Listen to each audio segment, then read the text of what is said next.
Hi, thank you so much for joining us for today's workshop. My name is Karen Edwards. We'll be getting started shortly. In the meantime, please feel free to introduce yourself in the chat pod. While this is a recorded session, I will be here live and in real time answering any questions that you might have in the chat pod as well. I'm also attending the live conference, so if you see me and you'd like to chat, please feel free to reach out. Today's workshop is Credit for Prior Learning, a Mechanism for Equity. And what we're going to be talking about is ways in which we can use credit for prior learning to support equity and to support our students. As I mentioned, my name is Karen Edwards. I'm the Director of Workforce and Economic Development at Loras College. I'm recording this from San Luis Obispo, California, where my office is. And I'm very excited to have a special guest with us today, Dr. Michelle Navarre-Cleary, who is the Director of Adult Degree Completion at the University of Maine, Farmington. She will be speaking in a few moments about her expertise on the topic and sharing some insights and things to think about. As we get started, I wanted to share a little bit of our workshop agenda. To begin, we're going to do some introductions, but then also look at the terminology behind credit for prior learning. Specifically, there are a lot of words that are used interchangeably, so we're going to be looking at what credit for prior learning really is and making some key definitions and thinking about ways in which we can link those definitions to supporting equity. The next part of today's workshop is going to be looking at research findings on credit for prior learning and equity. Dr. Michelle Navarre-Cleary has some expertise in this. She has done her own study and has published in an op-ed in Inside Higher Ed, which is one of the things that inspired this presentation and this talk today. So we're going to be looking at some of the research, and there are also some paradoxes within the research.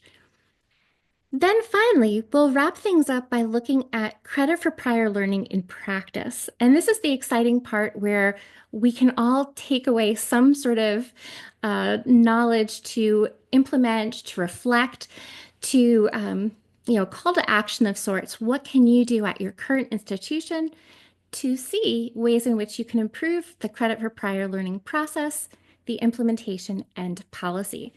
So that will be the practical takeaways portion of the workshop.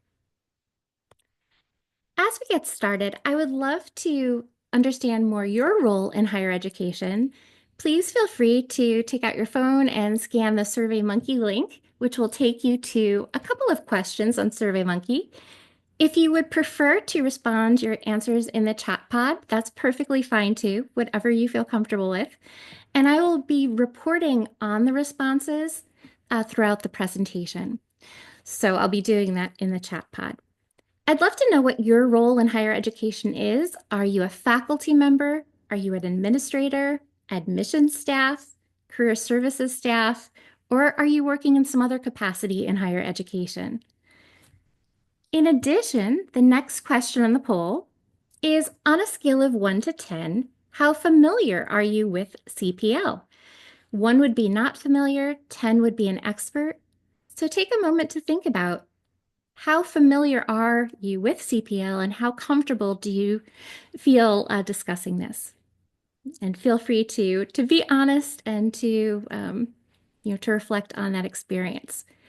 I'm still learning. I'll give you a little bit of an idea of my background. I've been working with credit for prior learning for the past 3 years, developing institutional policies, but there's so much information out there and so much new research that it's something that I think even if we're on the expert end, we can still continue to learn. The next question is about the challenges for implementing credit for prior learning initiatives. From your experience, if you have experience, what have you seen? Particularly, I'd like to know what you think the challenges are when implementing credit for prior learning initiatives in supporting underserved populations. Is it just the awareness and understanding of credit for prior learning? Are there assessment barriers, different kinds of obstacles that emerge through assessment? Are there resource constraints? Is it institutional resistance, which has happened throughout the nation? Is it navigating policies or is it support services? You might think of another. Feel free to add that in the chat pod, but I'd love to get your thoughts on what might be a barrier to really using credit for prior learning at its maximum capacity to support equity. The final question is a bit more of a deeper question in that what types of metrics or what metrics do you believe are most important in evaluating credit for prior learning success at your institution?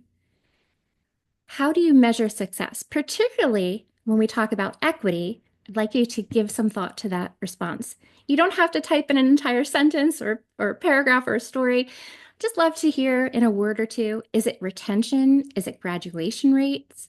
Is it enrollment that students are seeing net credit for prior learning marked on their transfers? Are they getting credit for the previous work that they've done? That brings us to the topic of understanding credit for prior learning. And I'd like to give you a little bit of a background as to why I'm presenting this today and the takeaways that I found. So, as I mentioned, I'm the Director of Workforce and Economic Development at a small college in California and in Nevada. It's a small accredited online institution that offers associate's and bachelor's degrees. And as I mentioned, we have several in-residence locations. Students at the institution that I work at take one class at a time over 5-week terms. The reason why I'm mentioning this is particularly beneficial to adult learners. Most of our students are working full-time, caring for families, and have other responsibilities. In fact, 96% of our students are over the age of 24. So we're truly dedicated to helping adult learners.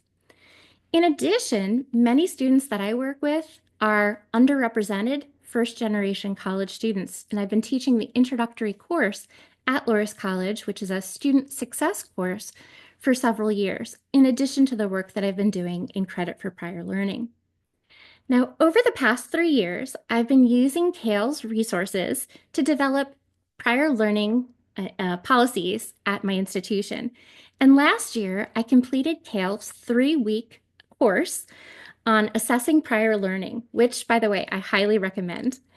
Today's workshop was inspired by that training session, as well as Dr. Michelle Navarre-Cleary's 2023 op-ed in Insider Higher Education. And that was entitled Solving the Credit for Learning Equity Paradox, in which we'll be talking about today. And I'm thrilled that Dr. Navarre-Cleary will join us for this workshop. So let's take a look at how we unravel credit for prior learning policies and how we come to the base understanding of them. I have to say, when I was first tasked with developing our own institutional policy, I was overwhelmed by the amount of literature on the topic. There are numerous studies with a wide range of best practices out there, and to make matters more complicated, terms like credit for prior learning and prior learning assessment are used interchangeably. Faculty, staff, and students often have different ideas of what credit for prior learning is. So my goal for this workshop is to provide an overview of credit for prior learning that saves some time, especially for those of you who are at the introductory to intermediate stages of dealing with credit for prior learning in your experience, in ways in which we can identify key resources and find practical, pragmatic applications for that information. So my goal is to provide the overview of credit for prior learning and discuss how to evaluate institutional policies and practices. Then, together, we'll explore practical ways that we can promote CPL initiatives at our institutions. I look forward to hearing from you throughout the session, and I hope you will participate by using the chat box and also answering the polls. So let's begin. In a recent Gallup study, 85% of adults who are not currently enrolled in higher education identify cost as the main barrier. No surprise, right? Today it is very challenging. Tuition that once cost Approximately $2,700 a year for a private four-year institution in 1970 costs over $49,000 today. With widespread inflation and inadequate real wage growth, college is still a luxury for most Americans. And for systematically underrepresented groups, financial barriers are an overwhelming threat to reaching educational goals. Credit for prior learning is a pathway to reducing tuition and expediting one's journey to a degree. And if this is the case, which we know for a fact through many of those studies, including studies that CALE has completed, the question is, why don't more Americans take advantage of credit for prior learning? And that's what we'll be exploring today also in this workshop. We'll explore some of the reasons and examine practical ways, again, to support those initiatives. So let's start with the basics. There are several terms that are used to assess and to talk about the credit for prior learning process. And so let's start at the top. When we talk about credit for prior learning, it's important to recognize that we are assessing knowledge, not experience. CALE and other organizations make this very clear. CPL is also occasionally referred to as prior learning assessment, or PLA. Although CALE describes PLA as, quote, an umbrella term for all methods that institutions use to evaluate a student's prior learning outside of a formal college classroom, close quote. Today, CALE and other organizations are using the term CPL more frequently than PLA. Questions why? Well, one reason is that students, based on research, prefer using the term CPL. In fact, and in part, because it does not include the word assessment. And so CPL can come in several different forms, and we're going to look at those forms right now. There are two main categories of credit for prior learning. The first one is transfer credit, which most of us are probably quite familiar with. This would be courses that were completed at other colleges. So you have your transcript that you can apply those credits. It also includes the category in the military of joint services transcripts. Many schools use the American Council on Education resources to help interpret and to apply credit for work that is shown on the JSTs. And I've been working quite a bit lately in working with military transcripts. In addition to the category of transfer credit, we also have something known as proficiency credit. Proficiency credit, I think the most familiar things that we'll hear are AP, or Advanced Placement Testing credit, International Baccalaureate, or IB credit, but also schools are looking at offering proficiency credit for certifications.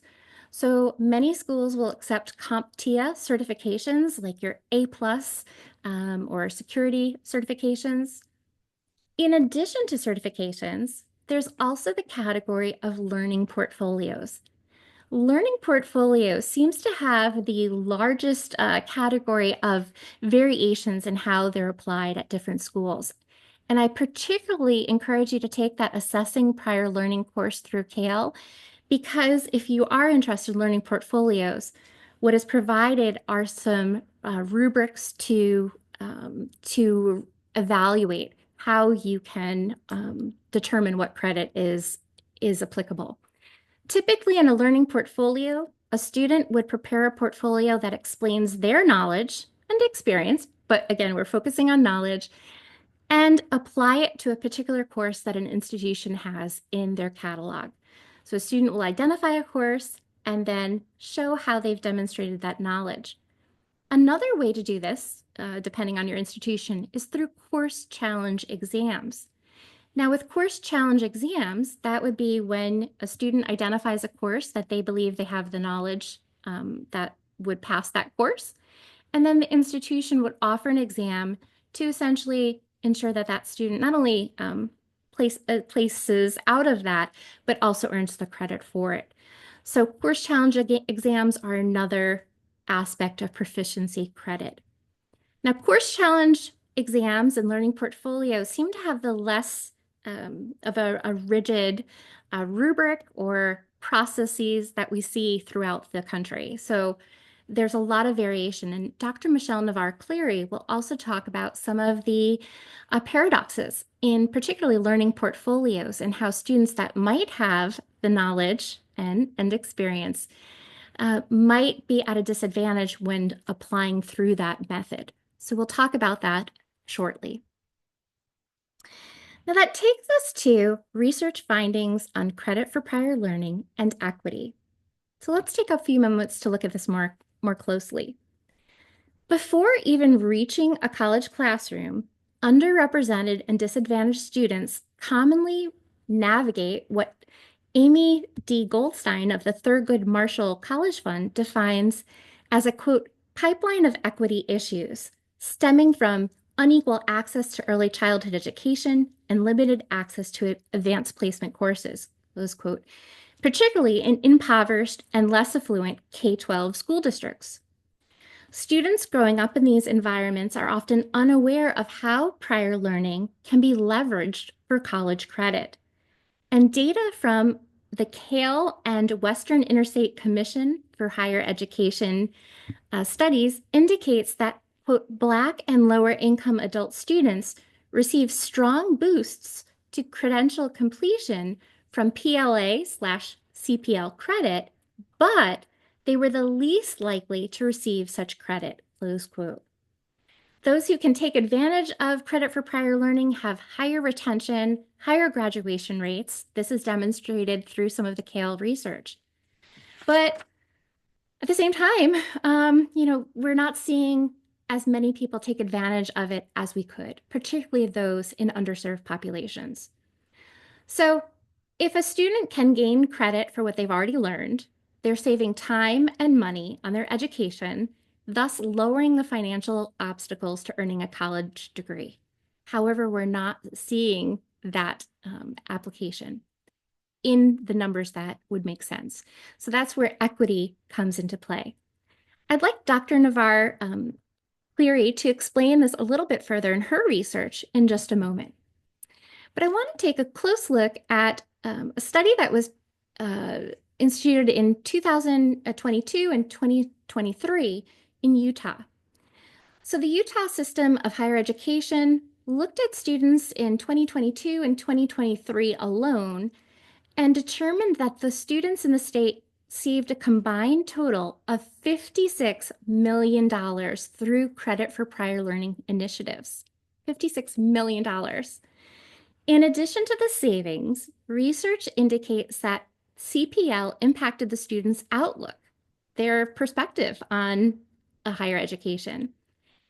It also, according to the study, demonstrated that the students that were able to receive this credit also found confidence in their ability to achieve their academic goals. In the Utah study, experts determined that, quote, CPL empowers students to achieve their educational objectives more efficiently without having to take courses on things that they have already mastered, close quote. And if this effort is applied throughout the US, you can imagine how much money and time students would save. And what we know that this streamlining of their process to a degree or their journey to the degree still demonstrates their understanding, their knowledge that they have had through perhaps prior experience. All of this is a win-win scenario, right? The students benefit from the savings and a direct path to a degree, and the institutions benefit from higher levels of retention, engagement, and degree completion.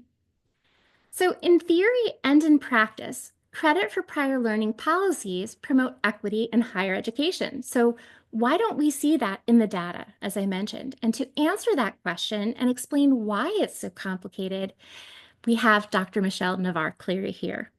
As I mentioned, I was inspired to hold this workshop after reading her op-ed in Inside Higher Ed. And recently I reached out to her on LinkedIn to see if she would share her expertise, and I'm delighted to introduce now Dr. Navarre-Cleary.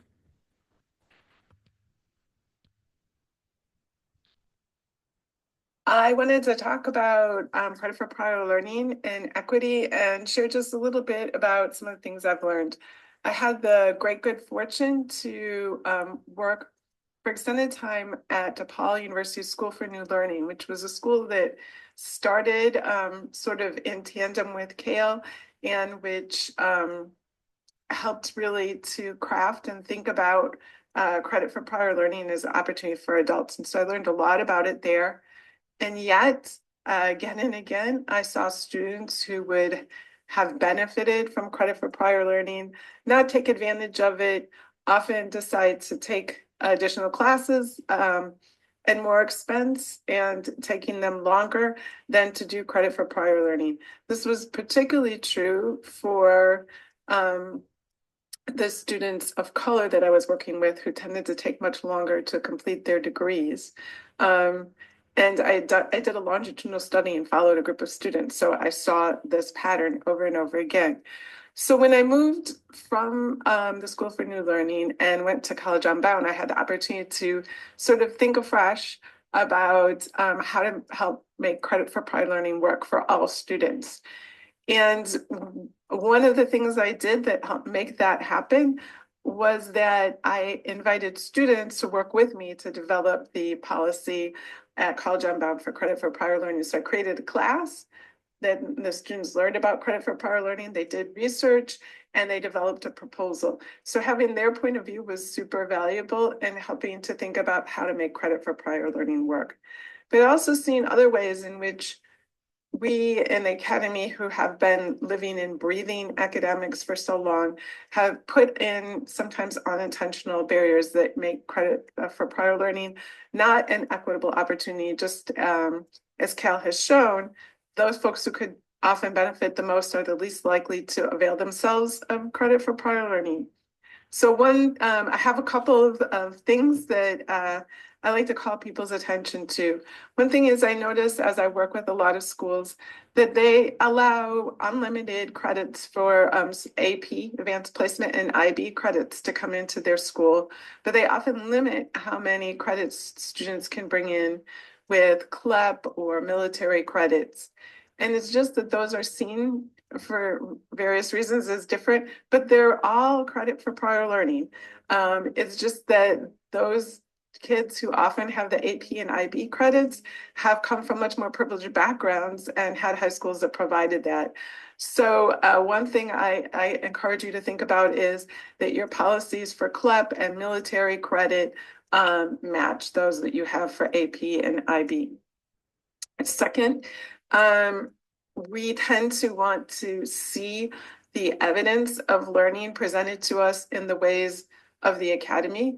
But that doesn't quite make sense when we're asking people to demonstrate the learning from their experience. So asking students who are returning to college, often after a long time, to put their experience, in particular for portfolios, into an academic paper is immediately putting and wanting them to do it up front before they really started in their classes because you want to know what their credit for prior learning is going to be, is immediately putting up a barrier. And the most extreme case of this, of course, in my mind, is when there's a requirement for someone to give a research paper to demonstrate their public speaking skills, right? It just doesn't make sense. So let's think about what we're assessing when we are offering people opportunities for credit for prior learning. Are we assessing their academic writing skills, or are we assessing the outcomes that we say we're assessing? And then finally, having course match, requiring all credit for prior learning to match courses does not make sense either because the learning from life doesn't come in nice, tidy course packages. As we in higher education are thinking about teaching wicked problems and interdisciplinary problem solving, we're thinking about breaking down the barriers between courses. But if we then say for credit for prior learning, okay, you can get credit for prior learning if you can fit your experience into exactly this box and meet these outcomes, then we're not actually opening the door for the wicked problem solving and the really interesting learning that people have from real life experience. So those are a few of my my tips for thinking about credit for prior learning, the biggest thing is to start not with the academic outcomes, but with the student learning, the student experiences, and to help the students move from the description of their experiences to outcomes that we might offer credit for. Thank you. Thank you, Dr. Michelle Navarre-Cleary. I'm excited that she was able to share that perspective. Again, just because a policy has said so doesn't mean that we can't look at that more closely and to challenge the rationale behind it and find more equitable ways to move forward. And when you think about credit for prior learning in practice, it's relatively a new thing. We see the roots of credit for prior learning or learning outside of the traditional classroom starting in the 1970s. And Kale was one of the first champions of credit for prior learning. In the 1980s, policies and procedures started to take form at many institutions, but it really wasn't until the 90s and early 2000s when we saw a more widespread adaptation of credit for prior learning. And yet today, there's still inconsistencies in practices. As Dr. Navarre-Cleary mentioned, some institutions will allow more credits through AP or IB. Some will, have that equal with military credits. So we really need to take a look at our institution's policies and to open up a dialogue. That's what I hope that you'll be inspired to do today. So when you think about some of this research and what has been done, and in fact, when I first read Dr. Navarre-Cleary's paper or op-ed, I was really struck by the fact that even with additional learning experience, students of color were less likely to earn the CPL credit. And it was upsetting to me. Extended time toward a degree is an obstacle. In fact, some scholars have termed that a mechanism for, quote, the reproduction of inequality, close quote. So that's what inspired the title for today's workshop is using this for good, using CPL to create and enhance equity. Now, numerous studies do point to the fact that CPL is used for and can be applied successfully to improve equity. In fact, the Academic Senate for California Community Colleges has dubbed CPL an, quote, equity lever, close quote, in part because it ensures preparedness for the future. And we're going to talk about the future momentarily, but I do want to add a note that for links to Dr. Navarre-Cleary's op-ed in Inside Higher Ed and all of the other studies that I've referenced, they'll be available in a bibliography or a resource list at the end of today's workshop, in addition to a checklist that you can take back to your institution and to evaluate your own policies and procedures. But before we jump into that ever so important practical ways in which we can each make a difference, I just want to take a moment to reflect on why this topic is so important. Now, the Georgetown Center of Education and Workforce Projects has estimated that by, quote, 2020 or 2031, 72% of jobs will require some kind of education beyond high school, close quote. Now, couple that with some of the Lumina Foundation estimates that have predicted that 54% of the US adults aged 25 to 64 have met that education threshold. So let's fast forward to the future. What does that look like? If today Lumina is making that estimate of 54% have reached that educational threshold, and we're looking at 2031, that's going to be important not only for education attainment, but for one's ability to have a job that makes a real wage, a real living wage, to find opportunities to be able to stay in the area that they want to stay in. There's so many implications to this. It's so multifaceted. So think about how CPL can make a difference in the transformation of our country's future. CPL is one of the mechanisms that can facilitate equity right now. And that's why I encourage you, as Dr. Navarre-Cleary mentioned, to take a look at your policy. I'd like you to think about your own institution today. What do your current policies and initiatives look like? Are admission staff and faculty familiar with credit for prior learning? That's important, especially when you're talking to a potential student. What extent do students attempt to earn credit for prior learning at your institution? Is this something that you commonly see, or is it something that is more the exception to the rule? Are there student, faculty, and staff barriers in exploring credit for prior learning at your institution? So, one of the barriers that we see fairly commonly is that if it comes to a learning portfolio, faculty in that program are ones that would look over and evaluate that portfolio. But if your faculty doesn't have time, if they're stretched very thin, or if there are little resources to do so, that can, be an obstacle in and of itself. Are you charging students for evaluation of a portfolio? Again, that takes time to complete, but that could also be an obstacle when it comes to equity. So there are definitely practical things that we can do that are not rocket science that we can just reflect on, take a look at. And if you are not sure how to proceed, one of the things that you can do is to start a work group at your institution. Find others that are interested in championing equity and wanting to see students have an equitable process and opportunity for credit for prior learning. And overall, I think when we find what weakness we might have at our own institution, we can use the resources that some of which I provide at the end of this workshop to really build policies that will promote equity.